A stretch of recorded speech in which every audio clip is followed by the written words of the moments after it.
Controversy में, जिसके number ज्यादा है, तो वो तो बिल तो पास होना ही होना है। लेकिन इंपॉर्टेंट ये है कि आपने क्या इसको स्क्रूटनाइज किया, किसी ज्वाइंट पार्लियामेंट्री कमेटी में आपने इसको भेजा, किसी सेलेक्ट कमेटी में आपने इसको भेजा। जब मनरेगा बनाया गया था तो उसको लेजिस्लेटिव स्क्रूटनी हुई थी, बाकायदा इसको जेपीसी में भेजा गया था, स्टेक होल्डर से बात किया गया था, wide ranging consultation and discussions हुए थे, उसके बाद में मनरेगा को पास किया गया। आज एकाएक विदाउट एनी डिस्कशन सिर्फ बिल लेके आए, तैयारी करने का टाइम भी नहीं दिया। कोई पार्लियामेंटेरियन जाके वापस अपने घर में बैठे तैयारी भी नहीं कर सकता था, 2 घंटे में अनाउंस करके आपने डिस्कशन शुरू करवा दिया। राज्यसभा में हंगामा हुआ, हम लोगों ने बोला इसको जेपीसी भेजिए, देखते हैं कि इतने साल के इम्प्लीमेंटेशन के बाद इसमें क्या खामियां रह गई, कोई प्रॉब्लम है क्या, इसमें कोई इश्यूज है क्या, कोई लकोनेस है क्या, इसमें हम चेक करेंगे। बहुत हमारे ये लोग भी खड़े हो गए जो कांग्रेस के प्रेसिडेंट है, प्लीड करते रहे, हम लोग वेल ऑफ द हाउस में जाके हंगामा किए, इस बिल को फाड़ के फेंके, उसके बावजूद भी जो है दिन ऑफ द हाउस में जो है इन्होंने एक तरफा इस बिल को पास करने की कोशिश की। इसमें जैसा मैंने बताया, एक तो राइट टू वर्क को इन्होंने छीन ही लिया, ग्राम सभा जो डिसाइड करती थी नीचे के लेवल में वो खत्म कर दिया। अभी ये कह रहे हैं कि 40% पैसा इसका सरकार स्टेट गवर्नमेंट देगी। हम इनसे पूछना चाहते हैं भाई 40% पैसा इसमें अगर स्टेट गवर्नमेंट देंगे तो फिर केंद्र सरकार की रिस्पॉन्सिबिलिटी क्या रहेगी। ये चाहते हैं कि ये स्कीम खत्म हो जाए, ये चाहते हैं कि ये मनरेगा जो प्रोग्राम बना था, एक नेशनल प्रोग्राम बनाया था, जो करोड़ों करोड़ों गरीब लोगों को बेल आउट किया था, कोविड के जमाने में बेल आउट किया था, बहुत सारे जो अलग अलग परिस्थितियां पैदा हुए थे उसके टाइम पे जो लोग गरीबी से इनको बेल आउट करने का जो काम किया था, उस प्रोग्राम को खत्म करने की कैसा कोशिश कर रहे हैं, क्योंकि पता है इनको स्टेट 40% इसमें डालेंगे नहीं, क्योंकि 500 करोड़ से लेकर 15,000 करोड़ तक अलग अलग स्टेट में जो है 40% बनता है।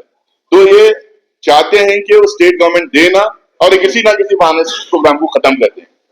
तो इसमें डेटा भी अगर देखेंगे आप, भारतीय जनता पार्टी जब सरकार में रही है, चाहे वो मध्य प्रदेश हो, यूपी हो, राजस्थान हो, कर्नाटक हो, जहां रही है, उनके टाइम पे हमेशा जो है मनरेगा का जो स्पेंडिंग था उसमें गिरावट आई है, गरीबों को जो नौकरियां देते थे उसमें गिरावट आई है, मैंडेट जो रहते थे उसमें गिरावट आई है, बजट जो होता था उसमें गिरावट आई है।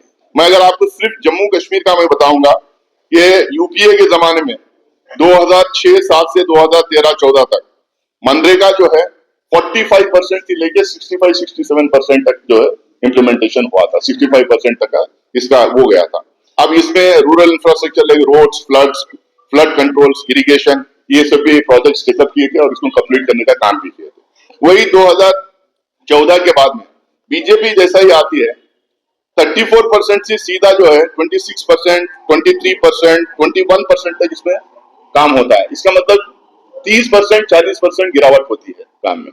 उसी तरीके से जो वर्क्स कंप्लीटेड है, हमारे जमाने में 2012-13 में 57,691 प्रोजेक्ट्स कंप्लीट होते हैं। 57,691 प्रोजेक्ट्स हमारे में कंप्लीट होते हैं। जब वो भाजपा के उसके बाद में जो भाजपा और गवर्नर का रूल था, उसके टाइम पे देखिए तो 29,047 प्रोजेक्ट कंप्लीट होते हैं।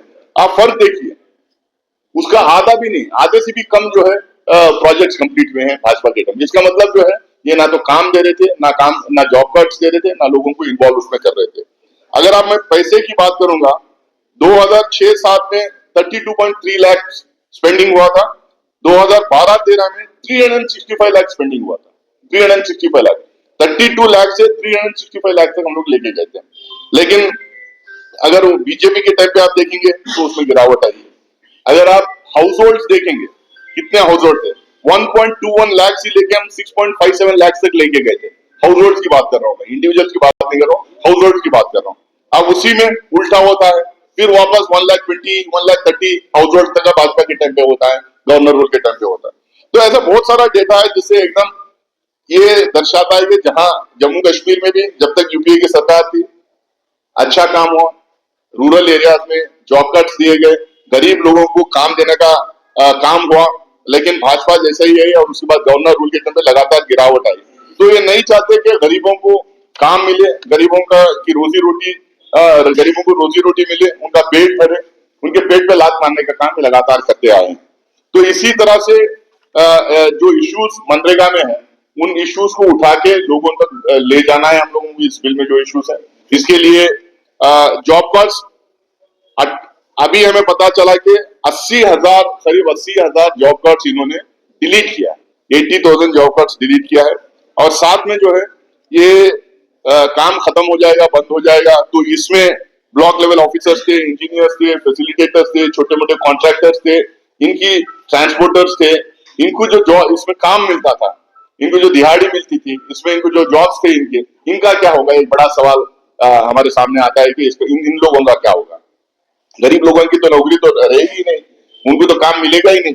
ये लोग जो फैसिलिटेटर्स थे, इंजीनियर्स थे, ब्लॉक लेवल ऑफिसर्स थे, क्लर्क्स थे, ट्रांसपोर्टर्स थे, ड्राइवर्स थे, इनका क्या होगा? तो इसका कौन भरपाई कर पाएगा? स्टेट गवर्नमेंट भरपाई करेगी या नेशनल गवर्नमेंट भरपाई करेगी? इस पर कोई क्लैरिटी है नहीं।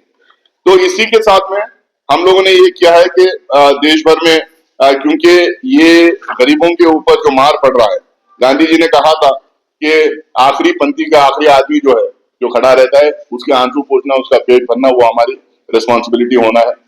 तो उसी दिशा में हम लोग काम करने के लिए मनरेगा बनाए थे। मनरेगा को खत्म करने की जो साजिश है, ये राइट टू वर्क जो छीनने की जो साजिश है, इसके खिलाफ हम लोग नेशन लेवल पे हम लोग एजुटेशन कर रहे हैं, लोगों को मोबिलाइज करने का काम कर रहे हैं। हमारा डिमांड ये रहेगा कि इस बिल को रोल बैक करे और मनरेगा को फिर दोबारा उसी फॉर्म में हम और फर्दर डिस्कशन के लिए रेडी हैं, जेपीसी में भेजने के लिए हम रेडी हैं। अगर उसमें सुधार लाना चाहते हैं तो उसके लिए हम रेडी हैं, लेकिन मनरेगा को वापस लाना पड़ेगा।